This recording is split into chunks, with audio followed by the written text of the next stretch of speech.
Chào tất cả các bạn. Hôm nay trong cái bài học hôm nay thì chúng ta sẽ học cách sử dụng thư viện Google In-App Building.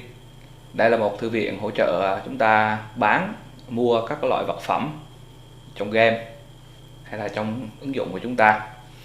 Thì như mọi khi, trước khi bắt đầu vào tutorial thì chúng ta sẽ xem một cái video demo nhỏ về cách mà Assemble chúng ta sẽ hoạt động ngày hôm nay.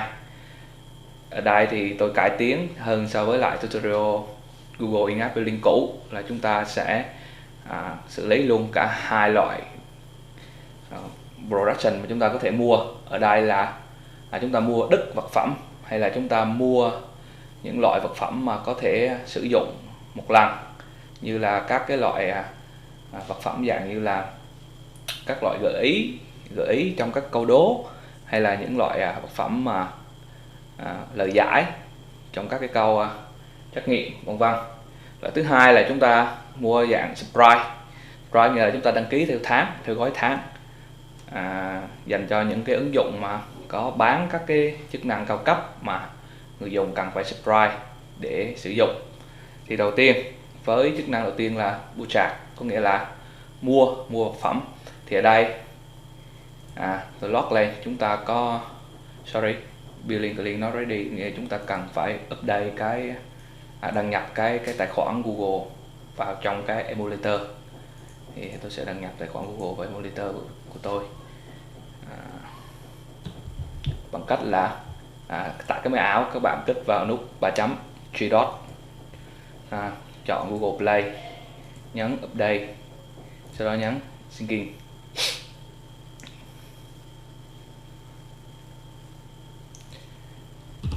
Một điều lưu ý là cái email mà các bạn nhập vào, các bạn sử dụng cái tài khoản mà các bạn sử dụng để test Google In-App Building, yêu cầu cái email này phải được assign vào trong danh sách những cái tester được cấp phép. Chút nữa thì mình sẽ có hướng dẫn trong clip.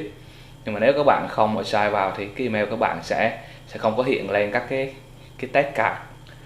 Test card thì Google cung cấp cho chúng ta hai loại. Một loại là on-way accept, nghĩa là luôn luôn chấp nhận.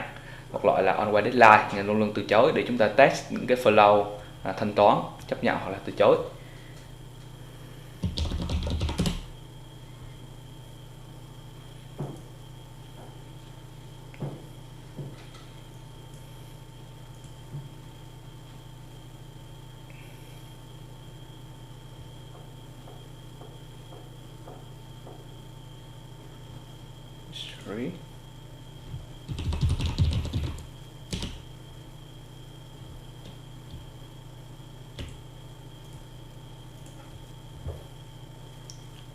Ok, sau khi mà chúng ta đăng nhập email vào thành công thì chúng ta tiến hành mở lại ứng dụng. Rồi, nhấn vào purchase. Ok, thì chúng ta ở đây có thể log product. Ở đây tôi có hai loại product. Product thứ nhất là Wheel of Legs. Thì các bạn cứ có thể hiểu cái loại này là dành cho one time, nghĩa là chúng ta mua một lần và dùng mãi mãi. Loại thứ hai là Wheel of Shoot. Tôi nhầm, Wheel of Shoot mới là cái loại one time nhé. Tôi cấu hình trong mã nguồn là như vậy. Wheel of Shoot là loại one time, nghĩa là mua một lần dùng mãi mãi. Còn Wheel of Blade là loại giống như là các cái câu, một loại vật phẩm như là các cái câu gợi ý hay là câu đáp án mà chúng ta mua và chỉ dùng một lần rồi nó sẽ biến mất. Mua tiếp theo dùng mà khi chúng ta tắt ứng dụng mở lại nó sẽ biến mất. Còn Wheel of Shoot là chúng ta mua, sử dụng, và khi chúng ta mở lại ứng dụng, tắt mở lại ứng dụng thì nó vẫn còn tồn tại. Tôi ví dụ nhé, đây tôi sẽ mua Wheel of Blade. Ok, test card on-way approve. Ở đây là vì tôi sử dụng tài khoản test có cấp phép. Lúc nữa tôi sẽ hướng dẫn các bạn cách cấu hình tài khoản như thế này. Tôi sẽ tiến hành mua. Ok, payment success, và tôi đã có vật phẩm ở đây. Tôi ví dụ vật phẩm ở đây nhé, đã được hiện ra ở đây. Sau đó tôi mua một cái loại Wheel of Shoot. Đây là loại vật phẩm one time, mua một lần dùng mãi mãi. Ok. Rồi, bây giờ tôi sẽ tắt ứng dụng và mở lại.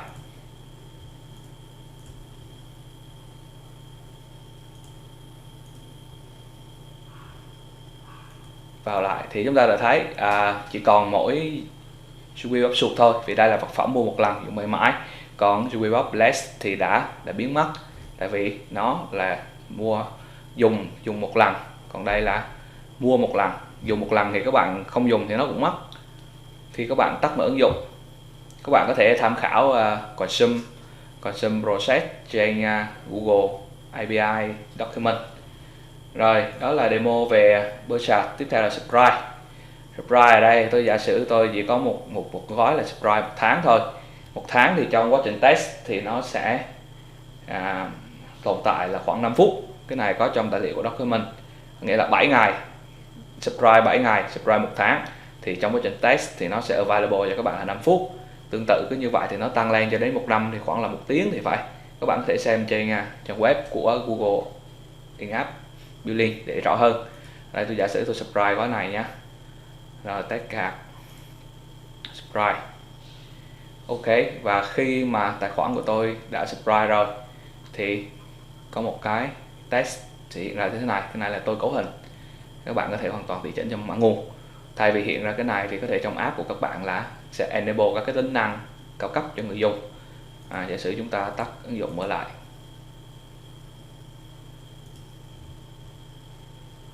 Subscribe, đây nó vẫn còn cái dòng này, chứng tỏ là chúng ta đã mua gói thành công và không cần phải gia hạn tiếp theo. Sau 5 phút thì tình trạng subscribe chúng ta sẽ kết thúc và chúng ta sẽ bị mất cái dòng này và lại hiện ra cái gói cho chúng ta mua tiếp. Ok, đó là cách ứng dụng hoạt động. Bây giờ chúng ta sẽ tiến hành vào bắt tay vào làm người thật việc thật. Đầu tiên các bạn tạo cho mình một cái dự án Android hoàn toàn rỗng, đặt tên cho nó là, ở đây mình sử dụng trên Android X, mình để đặt là Android X Google In-app Billing. Ok, finish.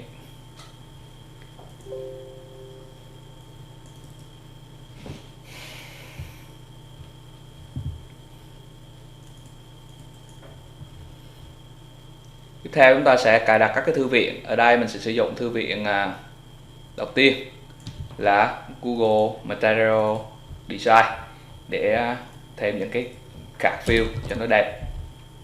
Thư viện thứ hai là mình sẽ sử dụng Recycler View dùng để hiển thị các cái item dạng list, dạng danh sách.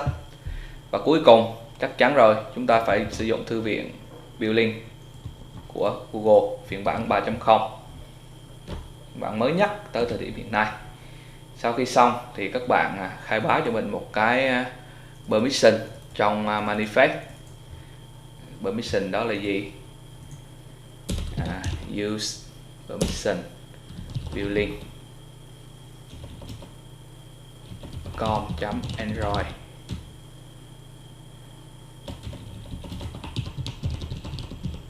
vending.billing. Ok, sign now. Rồi, sau khi quá trình hoàn tất thì các bạn tạo cho mình một cái layout để hiển thị hai cái nút. Một cái nút sẽ dẫn vào screen demo cho công tác Berkshire mua các cái vật phẩm, và một cái nút đại diện cho thao tác subscribe, đăng ký các cái gói. Rồi, tiến hành bắt đầu design thôi. Mình sẽ tạo ra một cái layout dạng relative. Rồi, trong relative này thì mình sẽ bỏ một cái linear layout với hướng là chiều ngang và quay sum thành hai phần. Rồi phần đầu tiên mình sẽ đặt một cái card view. Trong card view đó thì mình sẽ bố trí một linear layout nữa có chiều dọc. Ở trên thì mình sẽ bố trí cái hình này là cái hình một cái thẻ. Rồi chúng ta tiến hành thêm cái thẻ vào bằng cách chọn new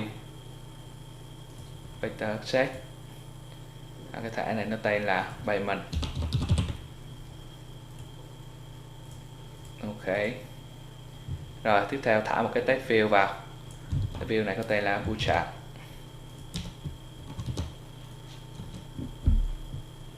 Phóng to lên xem. Ok, cũng ổn rồi.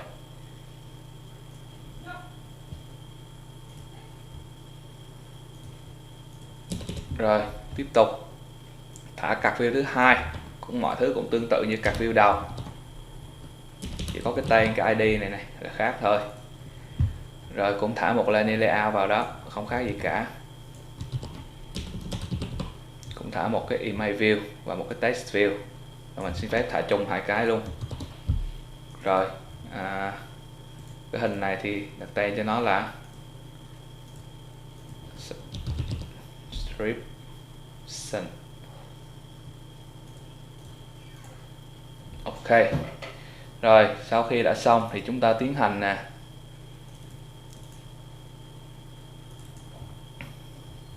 set cho hai nút, hay gọi là hai card field đây, bootstrap và right. Rồi init nó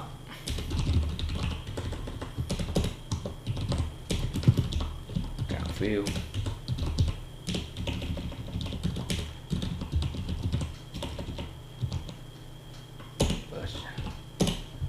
tương tự, copy lại và chỉ việc sửa.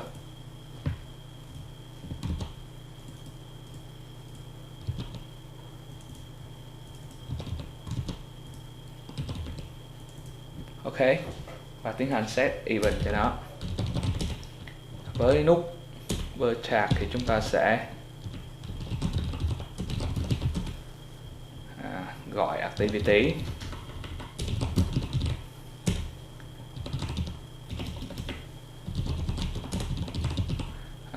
là bootstrap activity item activity dot class, và chúng ta tạo nó luôn, new empty activity.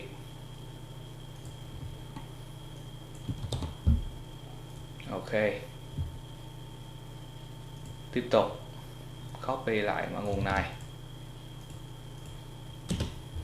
và đổi tên cho sprite.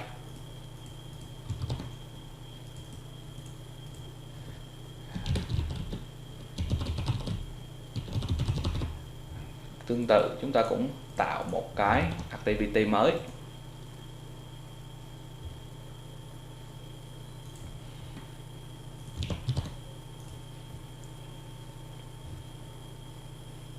Ok rồi, bây giờ chúng ta sẽ chạy thử ứng dụng để các bạn biết được là nãy giờ chúng ta làm cái gì cho dễ hình dung và dễ bám sát. Bây giờ chúng ta đơn giản chỉ là tạo một cái screen với hai nút, và từ hai nút đó chúng ta gọi hai activity mới, vậy thôi, chứ chưa có đụng gì tới in-app building cả.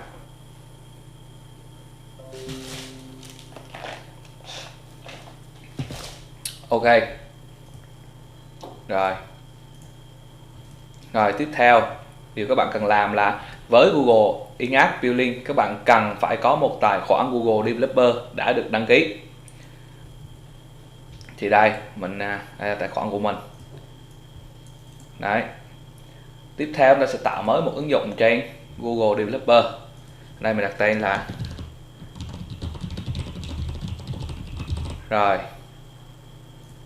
app free đi chẳng hạn. Rồi confirm create.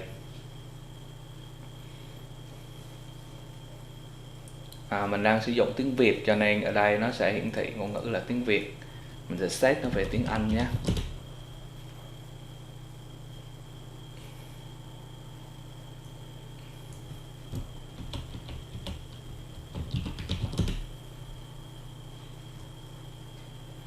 Rồi mình sẽ chọn cái app mà mình vừa mới tạo. Nó là chữ M thì nó nằm ở trang chữ M thì nó sẽ nằm ở trang đây, nó đây. Rồi sau khi tạo xong thì mình sẽ mở một cái internal testing. Rồi create new một cái relay release. Ok, và mình sẽ build một cái app bundle đây bằng cách là từ cái ứng dụng chúng ta vừa mới viết lúc nãy này, chúng ta sẽ build một cái app bundle. Net chọn vị trí lưu khóa. Ở đây thì mình lưu ổ D, mình tạo mới một thư mục trong ổ D. Đây là Android key. Rồi mình sẽ chọn nó.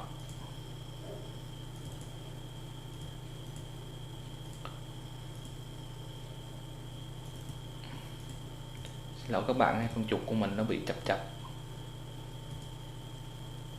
Ồ, nó không cho chọn. Rồi mình sẽ tạo mới lại.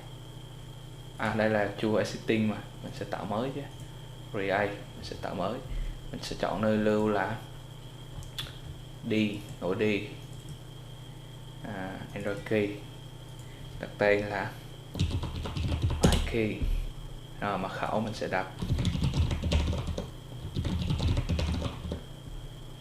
password, mình sẽ đặt là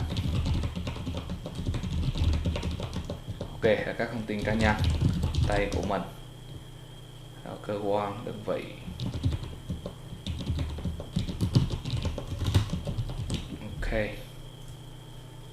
Net, chọn chế độ release, sau đó chờ cho ứng dụng được build.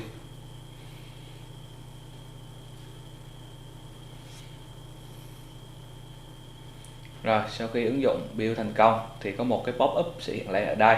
Các bạn kích vào nó, kích chọn locate, lập tức nó sẽ mở ra cho các bạn cái đây, locate này, nó sẽ mở ra cho bạn cái thư mục chứa cái ID app Android app bundle mà các bạn vừa mới tạo. Các bạn sẽ nắm cái này kéo thả lên trên đây, kéo thả lên nha. Sorry, continue. Rồi bây giờ mới kéo thả được, thả vào.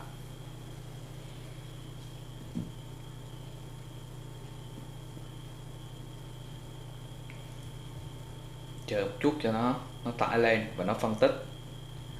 Rồi nó đã tải lên thành công. Relay name thì cứ để mặc định như này các bạn.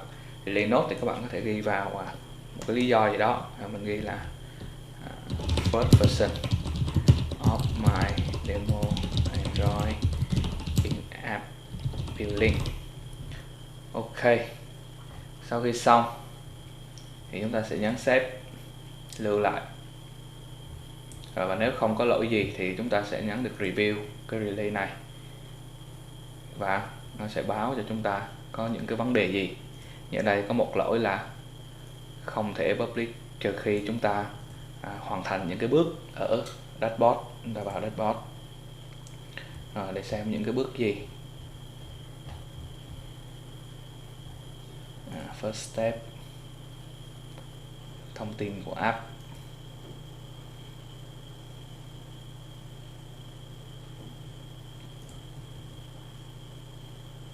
Ok,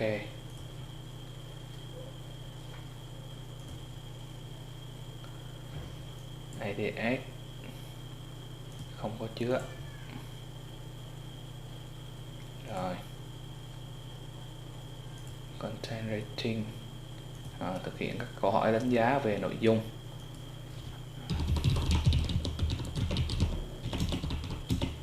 Email để gửi bản đánh giá về. Category thì chúng ta sẽ chọn là Order, Education đi.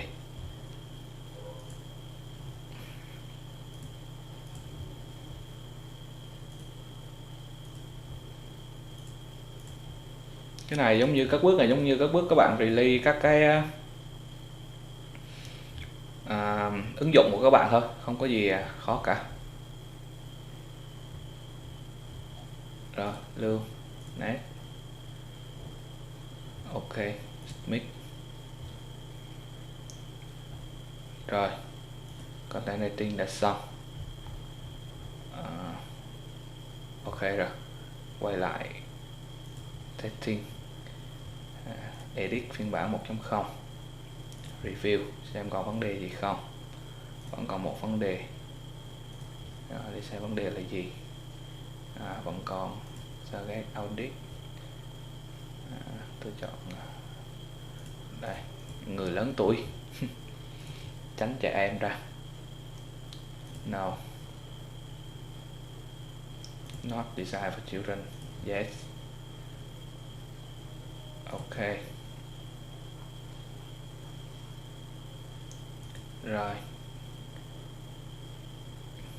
Tương tự quay lại xem còn có vấn đề gì nữa không. Vẫn còn hai cái này nữa. Rồi ở đây tôi sẽ chọn category của ứng dụng này là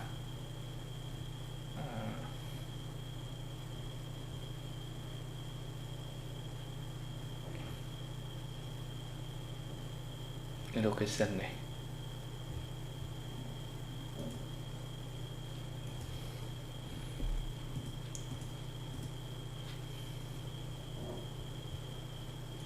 Luôn.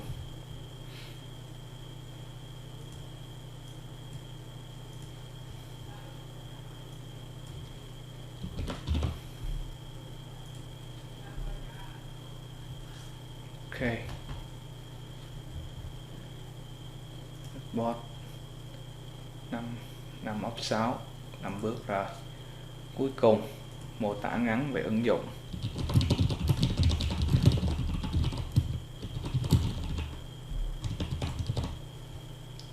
Hình ảnh, app icon, chúng ta cần có một cái app icon. Nói chung những cái bước này là những cái bước giống hệt như là các bạn đã up một cái ứng dụng lên vậy để đưa vào một cái kiểm thử nội bộ internal setting. Thì tôi xin phép stop các cái phần linh tinh về up ảnh này. Thì tôi up ảnh này luôn. Icon tôi đã có sẵn đây. Icon tôi sẽ chọn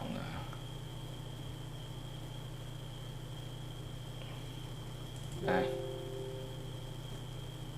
filter graphic, một cái hình ảnh filter graphic, không biết tôi đã có chưa. Đây,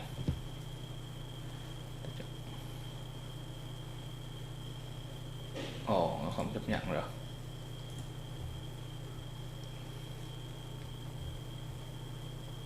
Ok, tôi sẽ stop cái chỗ này để tôi làm nhanh cái này, không chiếm nhiều dung lượng của các bạn nhé, dung lượng thời lượng của các bạn. Ok, tôi mượn tạm một số cái hình ảnh của cái ứng dụng bột cua tôm cá rồi để tôi bỏ lên. Các bạn thì nên làm những cái hình ảnh thật là đẹp bắt mắt để ứng dụng của mình được nhiều người biết đến hơn nhé. Đừng có học tôi làm mấy cái linh ta linh tinh nên mãi vẫn lẹt chẳng ai biết đến mình. Đấy, các bạn up hình mà nếu nó hiển thị lên như thế này là ok, đạt chuẩn. Những cái chỗ nào mà có đánh dấu sao thì chúng ta mới nên làm, còn không thì thôi, mất thời gian. Đây nó yêu cầu là tối thiểu phải 2 hình. 2 hình cho nên tôi chọn 2 hình.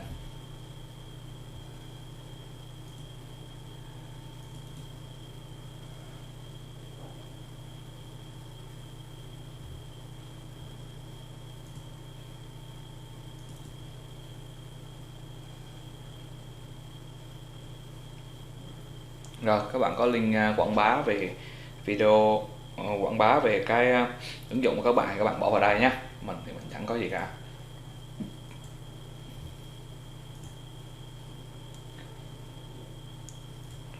Rồi sau khi xong thì các bạn nhấn save thôi. Ok. Bây giờ xem dashboard chúng ta là bao nhiêu bước rồi. Ok. Chúng ta có thể roll out được rồi, vào trong internal setting và tiến hành roll out thôi.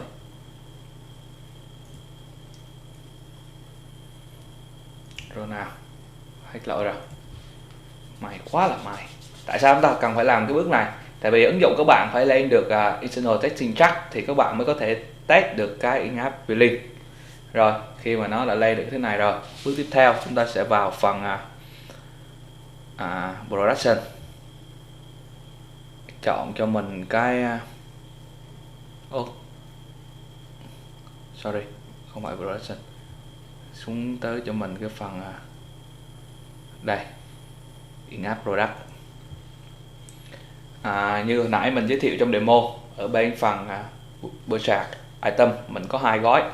Gói thứ nhất là Wheel of Bless thì là dành cho vật phẩm sử dụng một lần trong ứng dụng thoát thì mất. Phẩm thứ hai là Wheel of Sụt thì dành cho ứng dụng mua một lần nhưng dùng mãi mãi.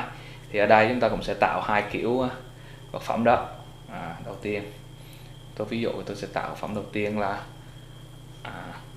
gold đi chẳng hạn.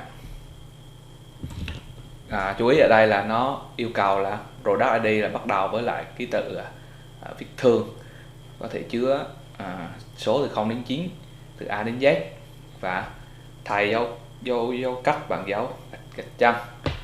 Ok, chúng ta sẽ là product. Tôi sẽ mượn ba cái wheel of time, tên của nó là đấy cho nó ngầu, description là ok. Giá thì các bạn, đây là cái bước chắc hẳn ai cũng thích, nó là bước đặt giá, định giá. Ở đây tôi đang ở Việt Nam cho nên giá của nó mặc định sẽ là Việt Nam đồng. Các bạn cứ nhập vào cái giá mình muốn trong cái đơn vị tiền tệ của các bạn, và tự động Google sẽ tiến hành quy đổi ra đơn vị tiền tệ của các nước khác. Rồi nhấn lưu.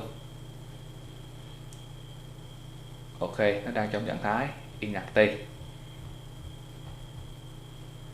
Chúng ta tiến hành active nó lên. Rồi in-app product chúng ta có Wheel of time. Bây giờ chúng ta sẽ quy định luôn là Wheel of time này sẽ là vì tên nó là thời gian mà, cho nên nó sẽ dùng xong rồi biến mất, được chưa? Nghĩa là dùng một lần xong rồi biến mất, giống như là những lúc các bạn chơi những cái game mà đố vui, các bạn bí quá, các bạn yêu cầu những cái gợi ý hay là những cái option cho các bạn bỏ qua màn chơi, thì dùng một lần rồi nó sẽ trừ vào và biến mất. Giống như quyền trợ giúp trong chương trình Ai là triệu phú đấy, trợ giúp chọn câu hỏi khác đấy. Mình tạo vật phẩm thứ hai là vật phẩm mà mua một lần nhưng mà dùng mãi mãi. Giống như các bạn chơi game nhập vai, các bạn mua cái súng thì cái súng đó có mãi trong phẩm đồ của các bạn đấy. Tôi ví dụ như là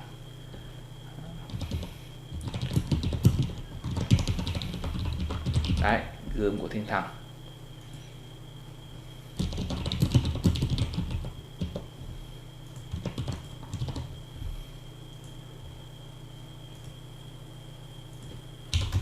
Gươm thiên thần thì phải đắt, tôi cho 25 đô.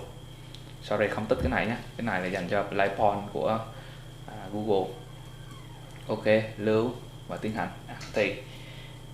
Rồi chúng ta vừa tạo xong product. Tiếp theo chúng ta tạo gói subscription cho chức năng subscribe. Tạo product ID thì về VIP 2020, ví dụ như vậy. Đây. Rồi các cái benefit các bạn có thể thêm vào đây.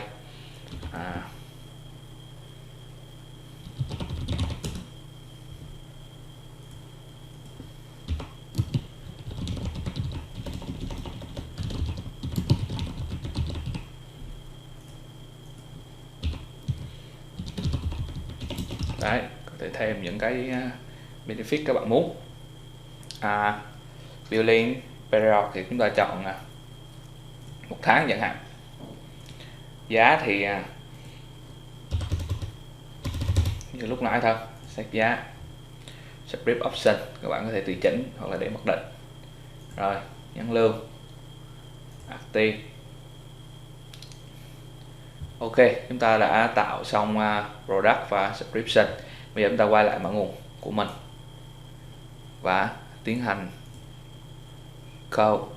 Đầu tiên chúng ta sẽ xử lý cho cái màn hình item trước. Item thì chúng ta sẽ thả vào đây một cái recycler view. Tương tự như màn hình ngoài, tôi cũng dùng delete CTA làm bên ngoài. Sau đó tôi thả một cái text field đặt tên là premium text, có nghĩa là cái text này sẽ hiển thị ra những cái item mà các bạn đã mua, được chưa?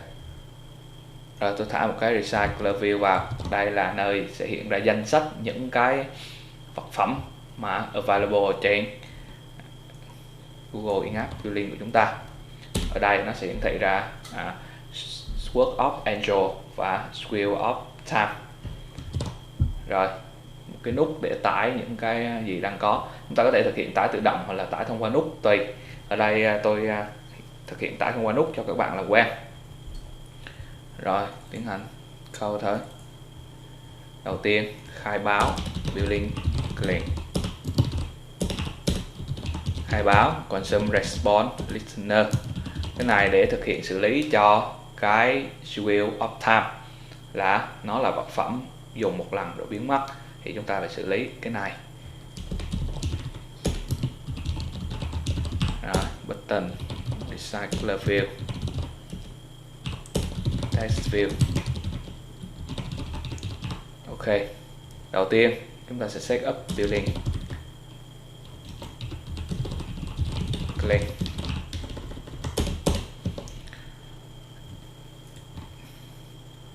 Chúng ta sẽ init cái listener trước.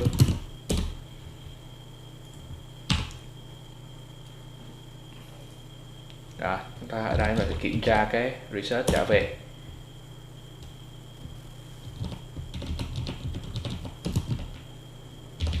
Nếu nó trả về là ok thì chúng ta sẽ hiện lên cái tot message.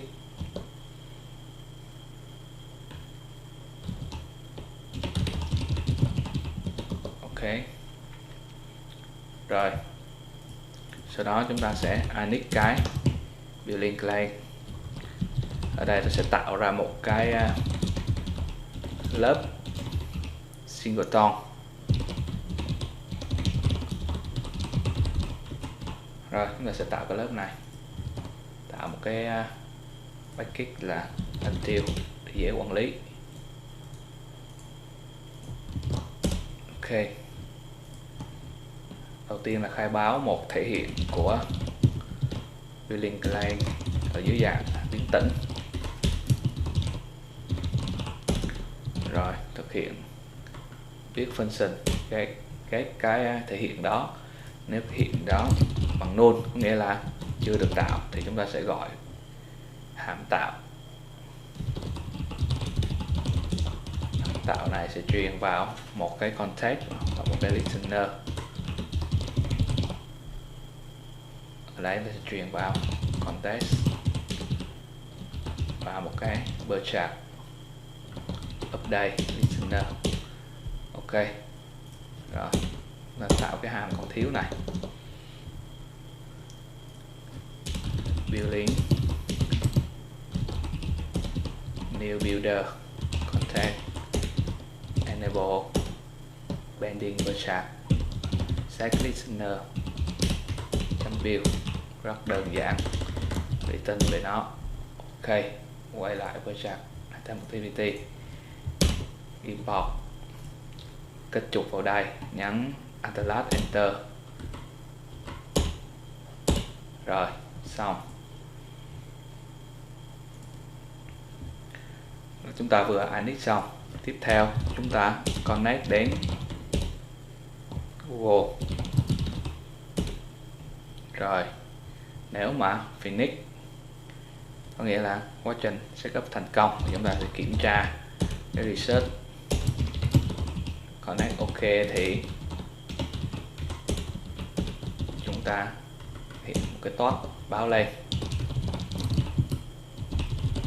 Có thể hiện cũng được, không hiện cũng được, tùy các bạn. Ở đây mình muốn debug cái này mình hiện lên. Hiện lên thì nó bất tiện là mỗi lần mở ứng dụng thì nó sẽ báo cái tot này lên. Các bạn có thể tùy chỉnh được. Tiếp theo là chúng ta sẽ truy vấn. Ở đây mình sẽ truy vấn tất cả những cái item đã mua.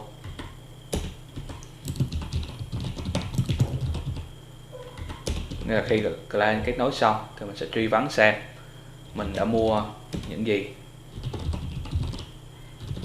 Ở đây KU type mình sẽ chọn là in app, tại vì ở đây không phải là chúng ta muốn kiểm tra cái item chúng ta mua chứ không phải là gói script, cho nên chúng ta sẽ chọn là in app. Nhưng ở đây nó có hai kiểu thôi, in app và script, chắc chắn tôi sẽ chọn in app rồi. Get danh sách những mua và xử lý nó. Hàm xử lý sẽ viết sau. Bây giờ xử lý tiếp cái điều kiện else.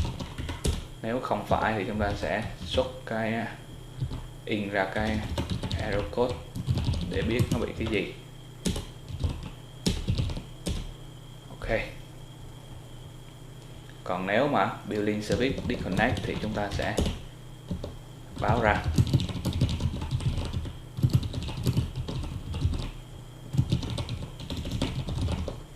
Rồi, quay lại chúng ta sẽ lập trình cho cái ứng hàm handle item already push. Đầu tiên chúng ta ở đây thì như trong demo tôi sẽ in ra tất cả những cái tên vật phẩm mà gói mà chúng ta mua. Thì cái này giống như trong trò chơi thì ứng dụng các bạn thì dựa vào cái ID product này mà các bạn set những cái thuộc tính vật phẩm hay là gì đó cho ứng dụng các bạn nhé. Đây tôi chỉ in ra những cái gì chúng ta đã từng mua thôi. Tạo cái string builder với mặc định là những cái text đã ghét trong premium text view. Mặc định thì premium text view nó là empty, rỗng. Rồi với tất cả những gì chúng ta đã mua, nếu cái vật phẩm đó mà là will time, nghĩa là nó là consume item, thì chúng ta sẽ set cái listener cho nó.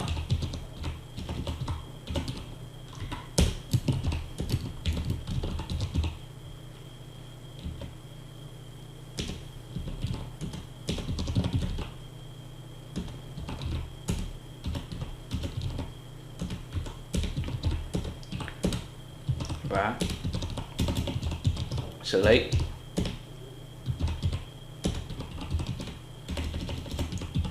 Đó, nếu nó là item consume nghĩa là sử dụng một lần rồi thôi, thì khi chúng ta set cái token, tự động building client sẽ check và xử lý nó. Nếu như nó đã được sử dụng rồi thì hay là tắt ứng dụng mở lại hay là gì đó thì nó sẽ không còn hiển thị trong hòm đồ của các bạn nữa. Tôi nói như vậy thì dễ hiểu. Rồi, còn nếu phải thì thực hiện set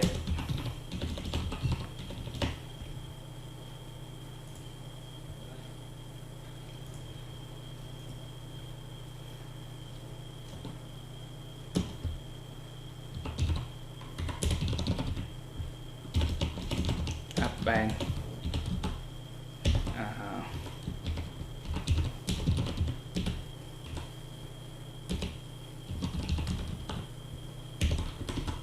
rồi sau đó tiến hành set text và hiện hiện cái text field premium lên. Ok, chúng ta đã xong cái phần setup. Sau khi setup xong thì chúng ta sẽ tiến hành init các cái view khác, như là text field premium là gì. Nếu chúng ta không làm cái bước này nó sẽ bị crash vì cái view này nó bị null.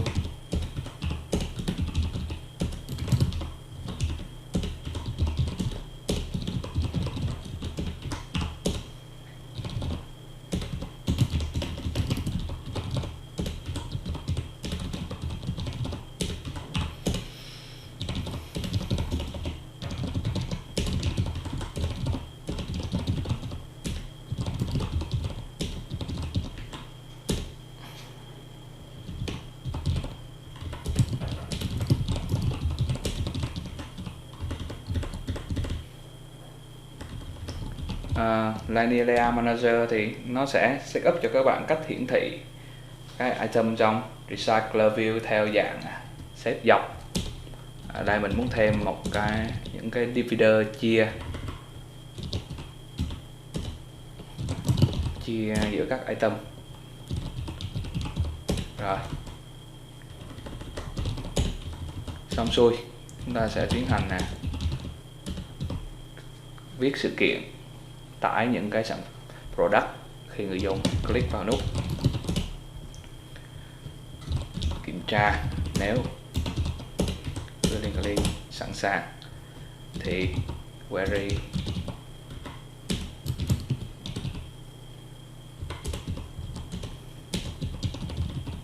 click SKU chính là product ID các bạn đã cấu hình ở trên Google In-app.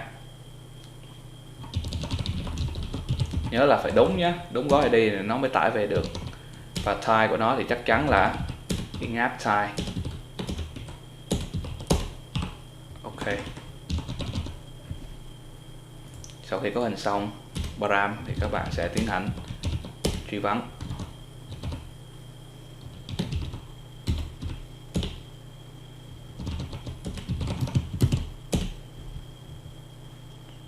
Truy vấn trả về, chúng ta sẽ kiểm tra response code mà là ok thì chúng ta sẽ tải những cái vật phẩm đó vào trong recycler view.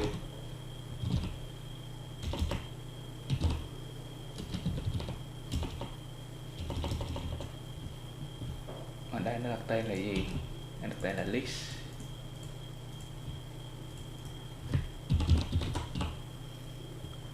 Còn nếu ngược lại thì chúng ta sẽ in ra cái mã lỗi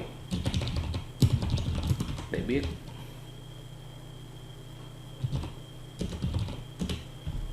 Rồi, tạo cái function này. Function này thì đơn giản là chúng ta tạo một cái adapter thôi. My product adapter bằng new my product adapter set adapter này.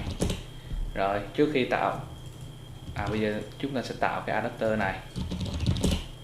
Adapter này thì nó thuộc về recycler adapter đó, các bạn đã quá quen thuộc khi hoạt động với recycler adapter rồi. Nhưng mà trước khi tạo nó thì chúng ta nên tạo cái layout để chúng ta hiển thị cái item ra. Rồi,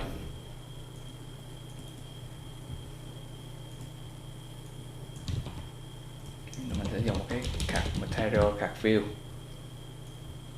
Đó, mình sẽ thả một cái linear layout chiều dọc. Trong linear layout chiều dọc này mình sẽ thả tiếp một cái linear layout chiều dọc nữa, nhưng mà có padding 16 dB. Thả text field tiêu đề vào, thả text field giá vào,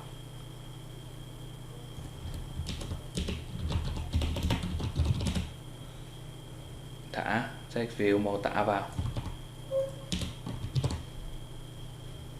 Ok, tiếp tục quay lại lập trình cho adapter. Extend recycler view my view order, nhấn Alt+, Enter.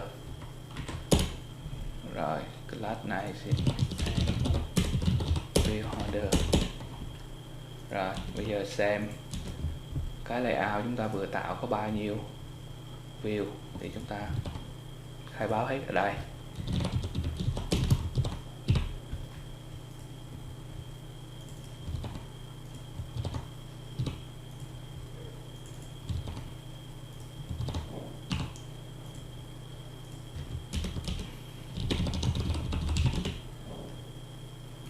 Rồi, sau khi khai báo xong thì chúng ta tiến hành init cho nó.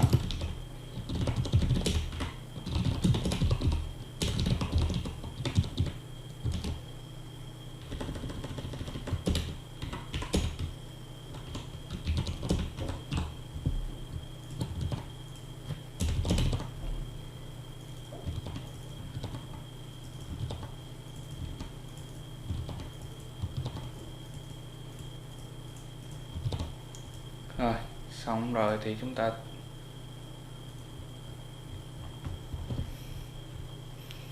ta tạo thêm một cái listener để xử lý cái sự kiện khi người dùng click vào item để mua. Thì chúng ta sẽ tạo một cái package đặt tên là listener. Trong này chúng ta sẽ khai báo một cái interface để xử lý sự kiện khi người dùng click vào item.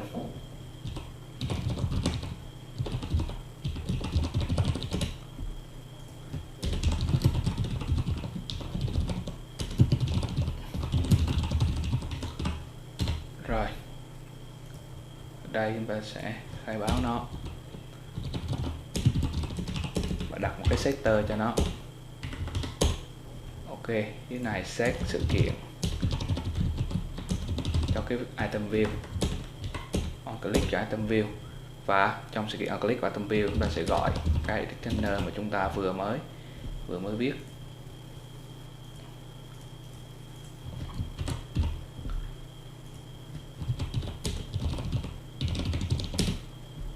Rồi, xong với lại view order.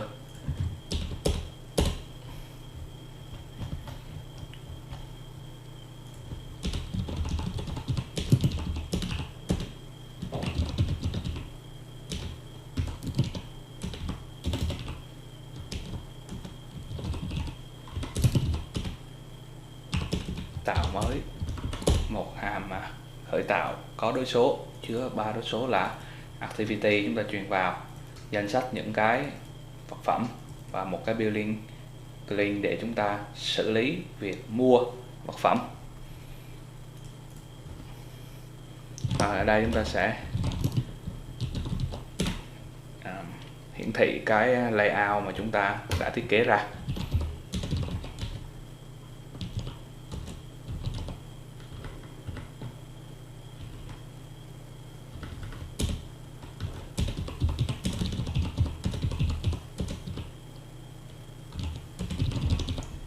Rồi, sau khi xong thì chúng ta set dữ liệu cho nó.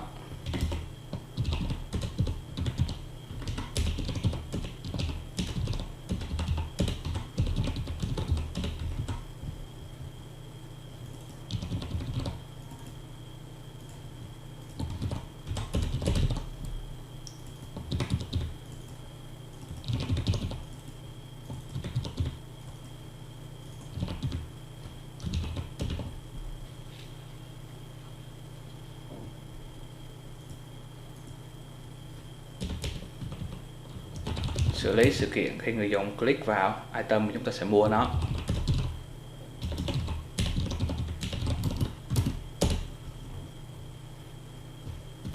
Rồi sẽ khởi chạy cái building flow.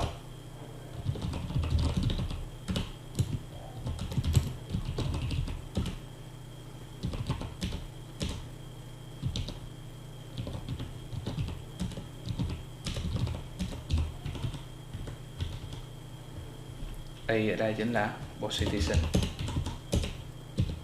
build, lấy tham số response trả về.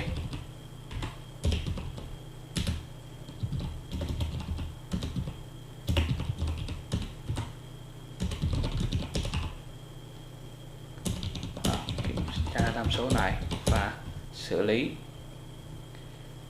Nếu như tham số trả về là building unavailable thì chúng ta sẽ hiển thị dot message.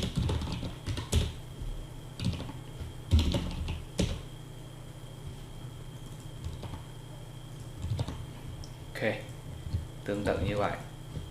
Nếu như building là developer error trả về.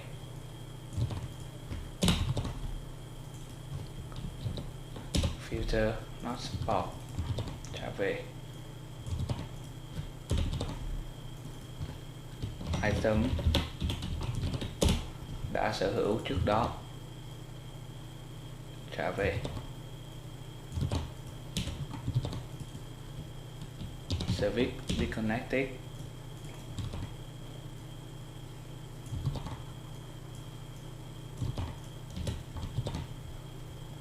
Service timeout.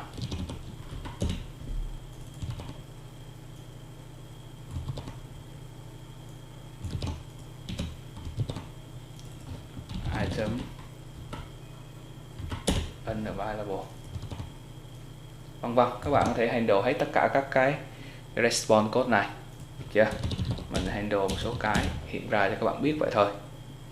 Rồi, xử lý xong. Ở đây thì trả về sqlist.size. Ok, xong với adapter. Rồi, tiến hành chạy thử. Như vậy chúng ta đã xong screen đầu tiên. Purchase item, mua item ngay trong ứng dụng. Rồi, cứ chạy lên.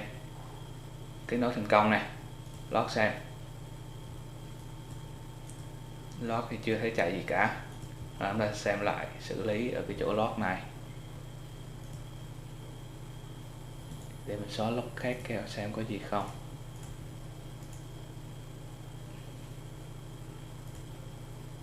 Chúng ta chưa. Việc tiếp theo của chúng ta là vào Build Gradle, đổi version và cập nhật lại ứng dụng của chúng ta ở trên. Cũng làm tương tự như hồi nãy. Next. Hồi nãy key mình đã lưu rồi, bây giờ mình chỉ việc nhập cái password hồi nãy mà đã sử dụng để tạo key. Rồi. Bây giờ chúng ta sẽ cập nhật lại cái ứng dụng với mã chúng ta đã viết mới. Ồ, có lỗi, để mình xem lỗi gì nào. Password bị sai. Rồi, sẽ làm lại nhé.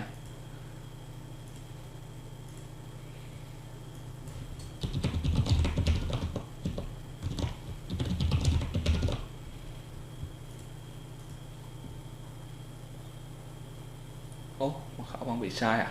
Không phải để tiếp theo chúng ta sẽ generate lại.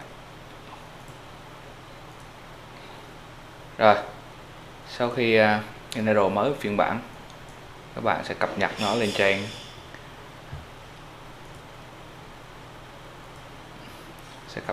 trên Google Developer của các bạn. Đây, phiên bản 2.0 mình đã cập nhật lên đây. Cập nhật cái các bạn chỉ nhấn Create New Release và kéo thả vào. Thì để tiết kiệm thời gian, mình đã cập nhật phiên bản 2.0 trên này. Và bây giờ chúng ta sẽ chờ khoảng vài tiếng đồng hồ để Google nó index cái dữ liệu và chúng ta có thể tìm thấy ứng dụng test ở đây. Rồi, chúng ta cùng chờ nhé. Trong lúc chờ thì mình sẽ hướng dẫn các bạn cách thêm cái tài khoản test. Thì các bạn vào dashboard, nó vào on app, nhấn vào listen testing. Ở đây các bạn điền cái địa chỉ email mà các bạn muốn cấp phép làm tester vào, thì nó sẽ có cái tính năng là ép những cái test card của Google như mình đã demo lúc nãy đó, các bạn có thể thêm vào đây. Sau đó các bạn vào chọn cái ứng dụng của chúng ta. Ứng dụng của chúng ta như mình đây, ở cái phần internal testing, chỗ tester, các bạn cũng thêm cái email list, trong đó các bạn điền cái email của tester các bạn muốn vào. Như đây mình cũng điền Kim Hoàng DTU vào. Ok. Và sau đó chúng ta chỉ việc chờ ứng dụng của chúng ta available trên Google Play để chúng ta test. Ok, và khi ứng dụng của các bạn đã available thì để biết làm thế nào nó available thì các bạn sẽ copy cái link ở trong internal testing. Đấy, vào phần tester, copy cái link này. Đấy, copy cái link này và dán thử lên trình duyệt. Rồi, nếu mà nó ở đây cái chỗ mà tải xuống ứng dụng trên Google Play này này, thì tôi đổi ngôn ngữ sang tiếng Anh.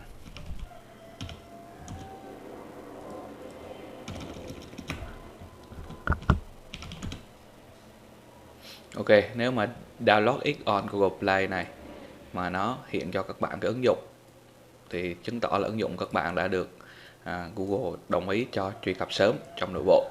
Thì lúc này các bạn có thể tiến hành test ứng dụng thông qua Android Studio, đảm bảo điều kiện sau.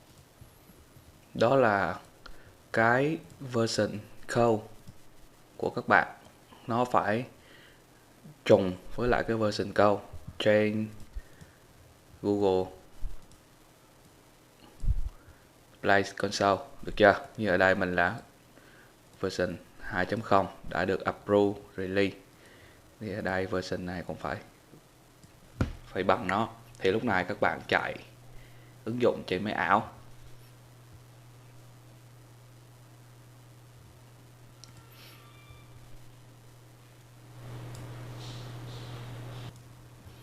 Thì các bạn thử vào phần Berchart, nhấn Load Product, các bạn sẽ thấy được những cái product mà chúng ta đã khai báo ở trên Google Play Console.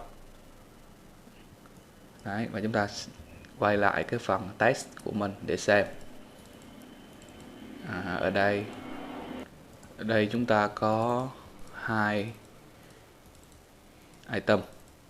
Ok.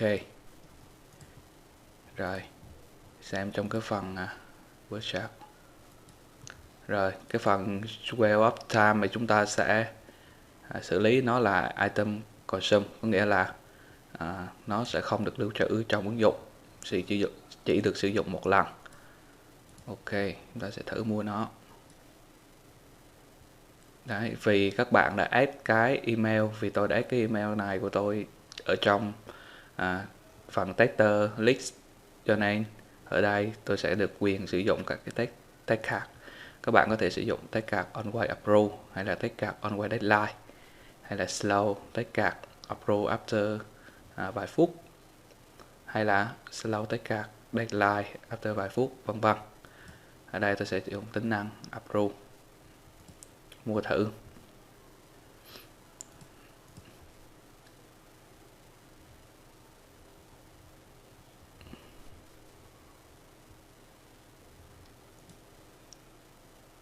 Ok, và sau khi mua xong thì theo như chúng ta lập trình thì chúng ta sẽ phải thấy nó được hiện lên ở TST Premium, nhưng mà ở đây chúng ta vẫn chưa thấy. Được rồi, chúng ta sẽ kiểm tra sau. Chúng ta thử với lại cái Sword of Angel. Cái này là vật phẩm mua một lần nhưng mà dùng được mãi mãi. Ta sẽ thử xem.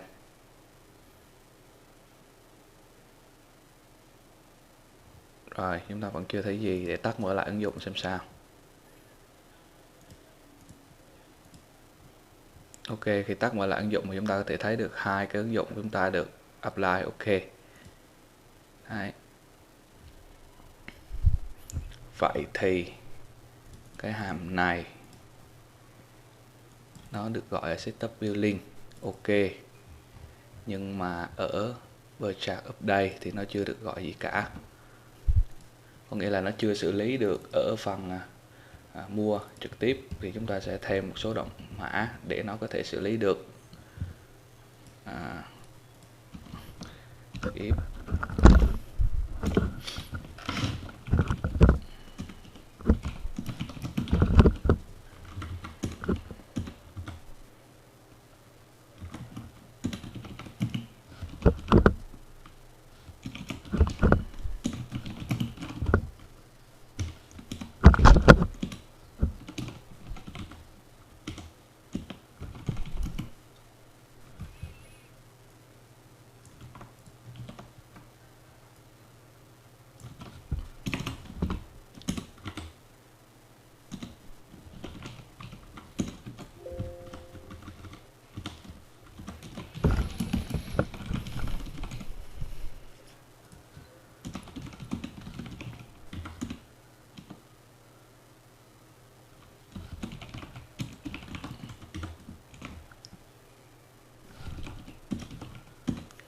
Ok, bây giờ chúng ta tiến hành mua lại. Lần này chúng ta đã xử lý việc mua mà không cần phải restart app. Đấy, các bạn thấy không? Jewel of Resume nó đã mất, nó đã biến mất. Đây, bây giờ chúng ta mua lại nó này.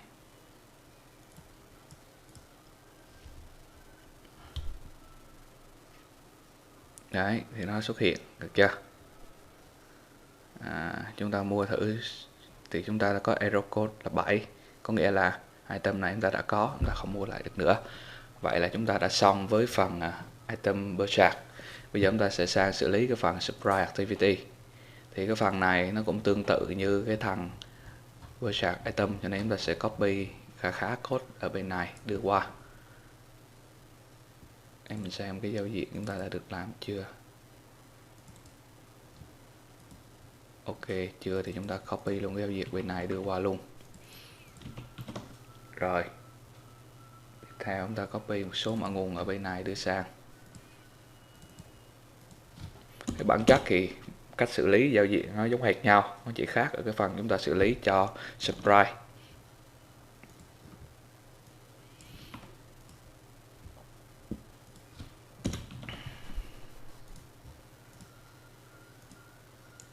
Nick tạm thời cứ copy qua, chúng ta sẽ chỉnh sửa lại sau. Nick để ở đây.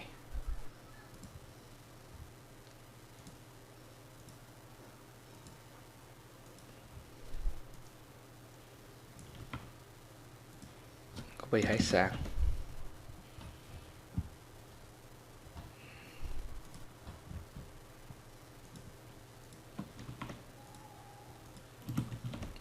Ok. Rồi bây giờ chúng ta tiến hành chỉnh sửa. Ở đây thì chúng ta sẽ ở cái phần iNick thì chúng ta log, ở đây chúng ta không có log in-app product nữa mà chúng ta sẽ log cái subscribe và chúng ta tiến hành xem thử cái subscribe ở trong ứng dụng của chúng ta đặt cái ID là gì. Subscribe subscription này. Đó, tôi đặt ID là vvip 2020 thì chúng ta điền ở đây có bao nhiêu gói chúng ta điền vào đó. Ok, xong rồi thì chúng ta sửa các cái activity.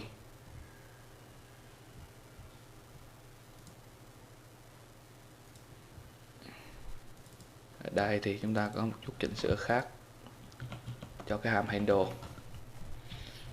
Cái hàm handle này lúc này nó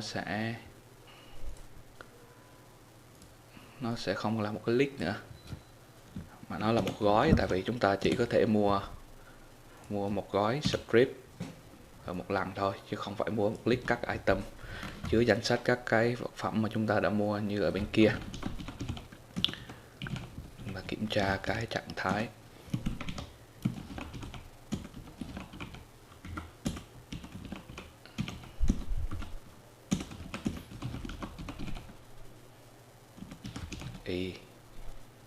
Acknowledge.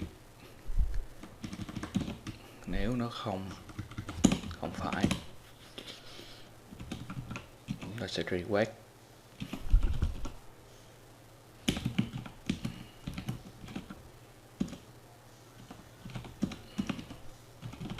Set cái token cho nó.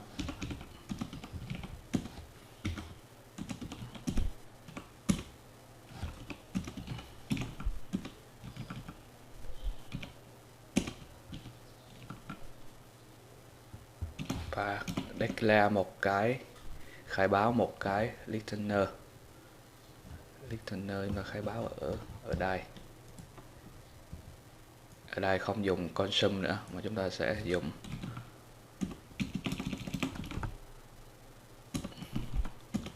ok và khai báo ở đây. Tất nhiên ở đây chúng ta chỉ mới khai báo thôi, chúng ta sẽ init nó sau. Ngược lại chỗ này thì chúng ta sẽ tiến hành set cái text view premium này là visible, có nghĩa là nếu người dùng đã mua thì chúng ta sẽ hiện cái text view này lên, đại diện cho tính năng là người dùng đã trở thành thành viên cao cấp. Rồi ở đây chúng ta tiến hành init cái listener chúng ta vừa mới tạo bằng cách là trong phần setup building. Setup building thì xóa cái listener này và declare cái mới. Nếu như building started, building research trả về trạng thái ok thì chúng ta sẽ set. Còn mặc định thì các tính năng cao cấp hay là cái text view này nó sẽ bị ẩn đi.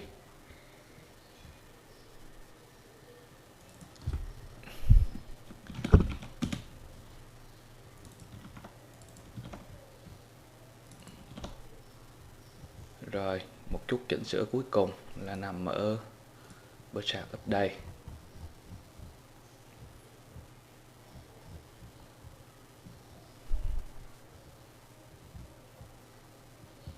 tương tự thôi, nhưng mà ở đây chúng ta sẽ gọi một cái danh sách for the chat.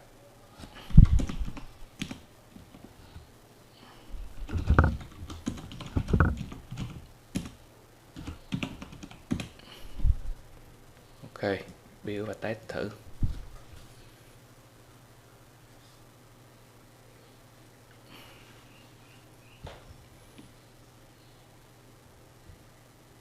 On building setup có một lỗi, chúng ta cần xử lý luôn cái on building setup này.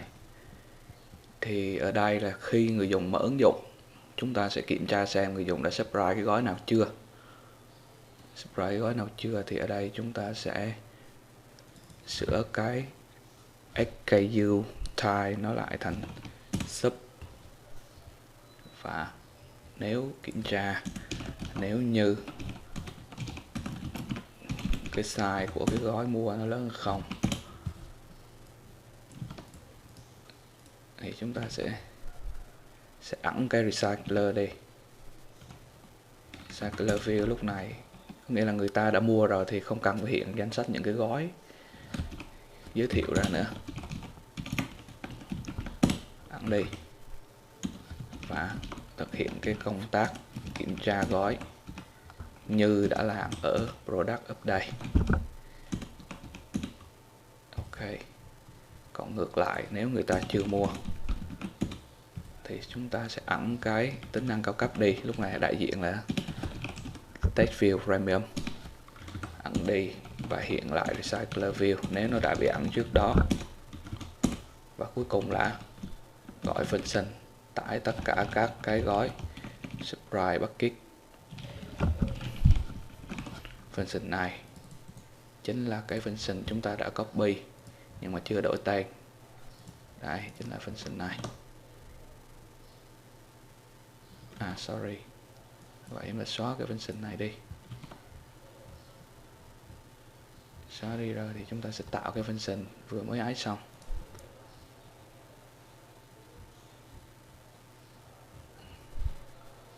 Chúng ta sẽ tạo cái function này.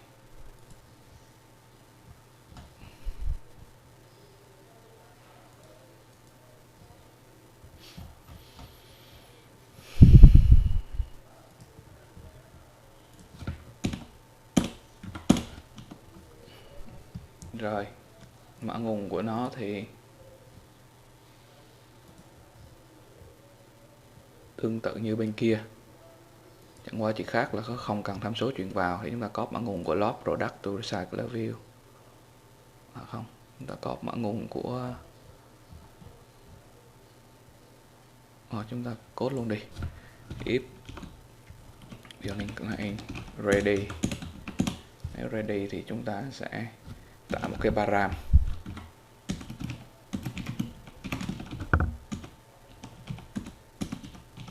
với cái click type là cái chúng ta đã làm hồi nãy, copy ở trên đây.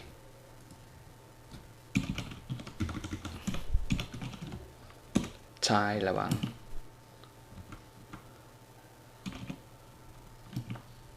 building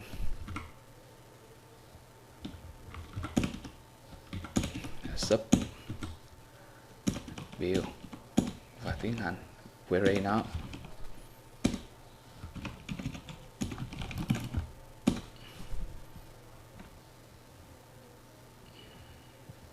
Nếu kết quả trả về là ok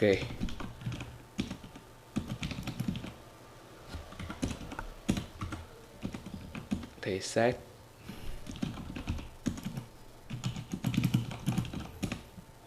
cho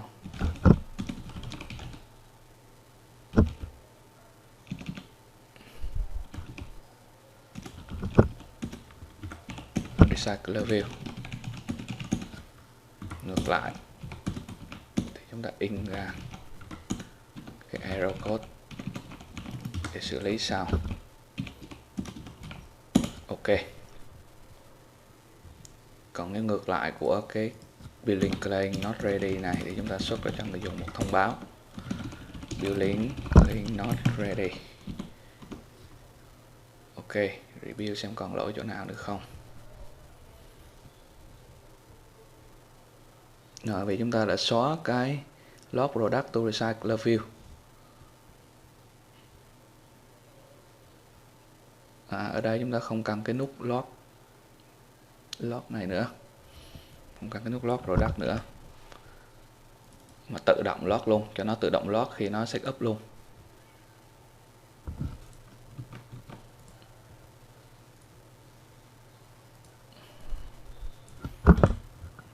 Cho nên chúng ta có thể bỏ cái nút đó ở trong phần layout.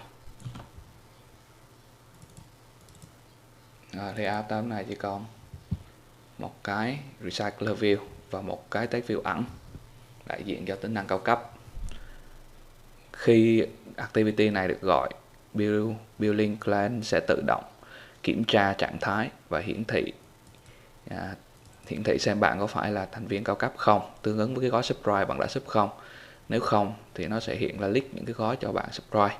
Nếu có rồi thì nó sẽ ẩn cái list đó đi và hiện ra cái text view premium đại diện cho tính năng premium của chương trình.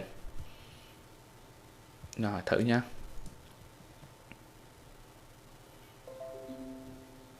Ok, subscribe. Ok, nó là kiểm tra các bạn không phải là VIP, cho nên nó sẽ ra cái gói. Ở đây cái gói này tôi dành là một tháng. Một tháng thì với tính năng test nó cho các bạn hiệu lực trong vòng 5 phút để các bạn test dễ hơn, được chưa? Đó, hết 5 phút thì giống như ở ngoài đời thực là chúng ta hết 1 tháng. Rồi, subscribe thành công. Subscribe thành công thì tắt mở lại xem.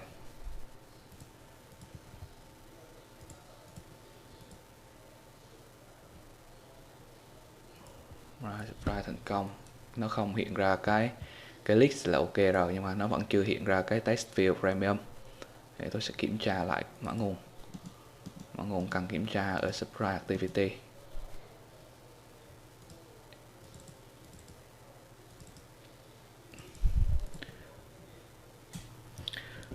Rồi, building response ok, kết nối ok, query liền, query nếu, rồi ẩn ly. Ở đây ẩn nhưng mà chưa hiện lên này. Hiện lên thì nằm ở đây.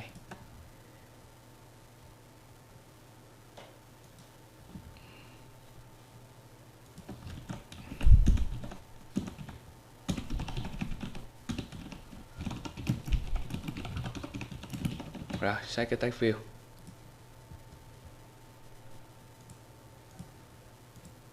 Ok, bạn đã là khách hàng cao cấp. Bây giờ chờ 5 phút để nó hết.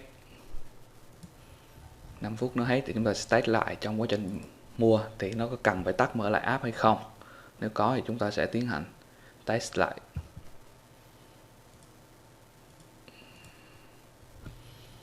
Xử lý. Nếu ở đây hiện lên thì ẩn recycler view luôn. Rồi, bây giờ chúng ta tiến hành chờ 5 phút. Bây giờ là 11 giờ 55. Chúng ta sẽ chờ 5 phút cho đến 12 giờ.